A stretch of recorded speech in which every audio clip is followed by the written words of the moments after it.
Why, Khalid? I was so easy.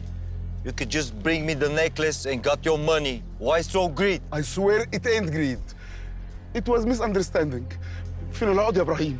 وانا مش عرفني فين العقد؟ انا ما اعرفش ان في عقد من اصله. ربنا ينتقم منك. هينتقم منه، هينتقم منه. الراجل ده هيخلص عليه وعلينا كلنا دلوقتي. وليه علينا كلنا يعني؟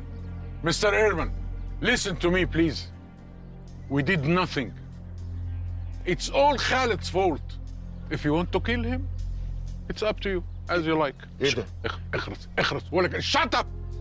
Let us go please and we'll say nothing. And if you come to fact, we don't like Khalid. شباب ما تغلبوش نفسكم.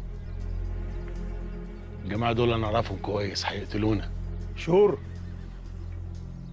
عشان كده موتوا بشرف. Mr. Ehrman, it's really my pleasure to be killed in the hand of such a great gangster like you. So please kill me. And kill me softly. Killing me softly with his song. Killing me softly. لا بس يا ست انغام بس. لا انا مش عايز اموت انا يا بابا. انا هموت هنا خلاص كده ولا ايه؟ ما تخافش يا حسن.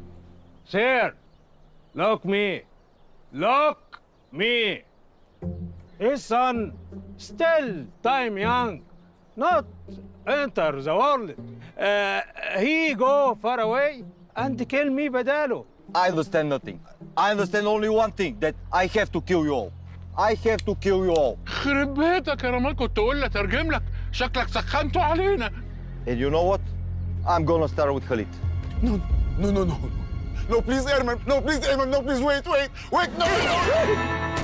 اجري يا حسن.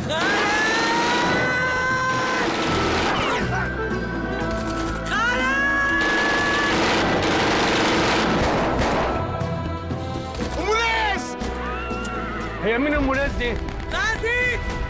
تسلم ايديك يا ام ليس.